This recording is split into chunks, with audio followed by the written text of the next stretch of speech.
संवाद उपनिषद श्रृंखला में आज का विषय संप्रेषण की परिभाषा और सिद्धांत भाग 2।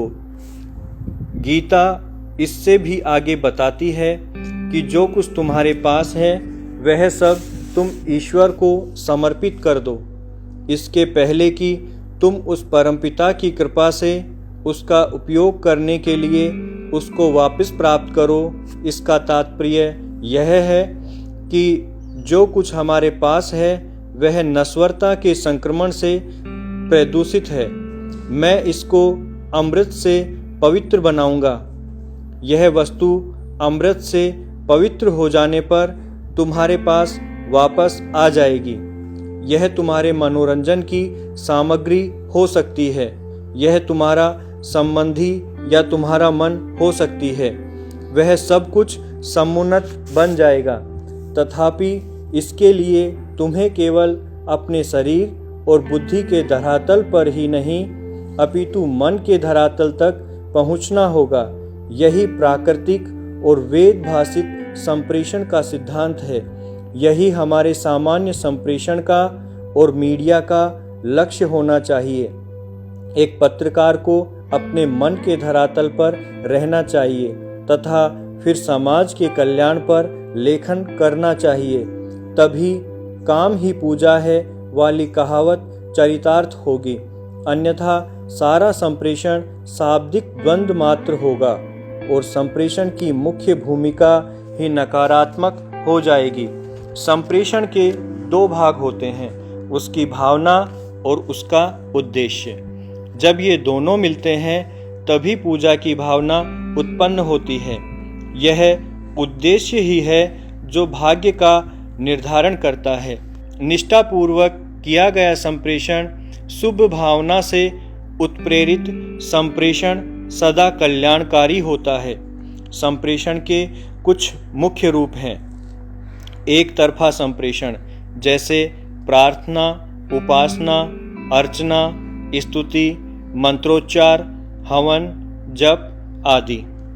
दो तरफा संप्रेषण सीधा संप्रेषण, दो घटकों, जीवों, व्यक्तियों के बीच संवाद, भावों का आदान प्रदान, मन, प्राण, वाक द्वारा संप्रेषण। स्वपन भी दो तरफा संप्रेषण है। स्वयं का स्वयं से संप्रेषण, स्वयं को संबोधित करते हुए ध्यान साधना, चिंतन, मौन, आत्म संवाद, ब्रह्म के साथ संप्रेषण, समाधि जिसमें आप स्वयं नहीं रहते, अंशी रह जाता है। परोक्ष संप्रेषण किसी माध्यम से होने वाला संप्रेषण जैसे प्रकृति के विभिन्न घटकों के बीच संप्रेषण, सूर्य का प्रकाश, चंद्रमा की चांदनी।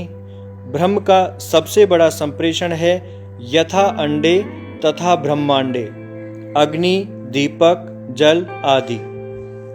मानसिक संप्रेषण जिसमें बिना किसी प्रयास के भावनाओं का आदान प्रदान होता है।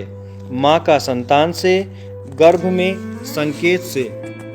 प्रार्थना आदि एक तरफा संप्रेषण है। यह आदेशात्मक है। हम हमारा संदेश और अभिव्यक्ति इष्ट तक पहुँचाने का उपक्रम करते हैं।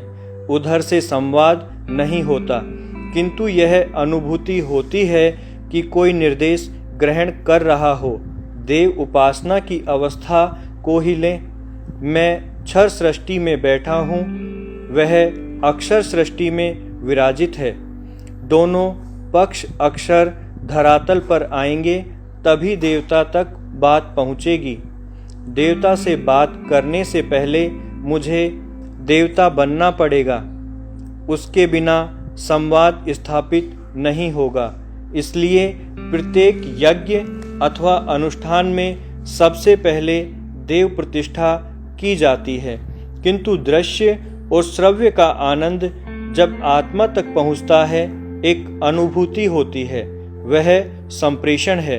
पर यह एक तरफा संप्रेषण नहीं हुआ। जैसे गणेश की प्रतिमा, छवि मेरी आत्मा में विराजित है, उसके सामने मैं प्रार्थना के रूप में संप्रेषण कर रहा हूँ। जो कुछ मैं बोल रहा हूँ वह स्वयं भी सुन रहा हूँ। मेरी आत्मा उसको ग्रहण कर रही है। यह दो तरफा संप्रेषण है। जीवन के सारे क्रियाकलाप दो तरफा यानी सीधे संप्रेषण के आधार पर ही मुख्यतः चलते हैं। यहाँ तक कि सृष्टि का आधार भी संप्रेषण है, क्योंकि वाक् सृष्टि ही संप्रेषण की मुख्य आधार है। सीधा संप्रेषण निम्नांकित घटकों के बीच हो सकता है: व्यक्ति का व्यक्ति से, व्यक्ति का अन्य जीव से, जीवों का परस्पर, व्यक्ति का संज्ञानहीन जीवों से जैसे पेड़ों से, व्यक्ति का ईश्वर से, स्वयं से ध्यान की अवस्था में, माँ का गर्भस्थ संतान से, भक्ति भावना का संप्रेषण जैसे सबरी राम, केवट राम, मीरा कृष्ण। हम अपने आप के साथ भी संवाद स्थापित करते हैं। ध्यान, आत्म साधना, चिंतन मनन, लेखन चित्रांकन आदि स्वयं के साथ संप्रेषण के आयाम हैं। इसके अनागति हमें इस सूक्ष्म धरातल तक जाना होता है कि जो भाव अंदर से उठ रहे हैं वे किस प्रकार संप्रेषित हो रहे हैं। विचार किस प्रकार शरीर के रोम रोम में प्रकट हो रहे हैं।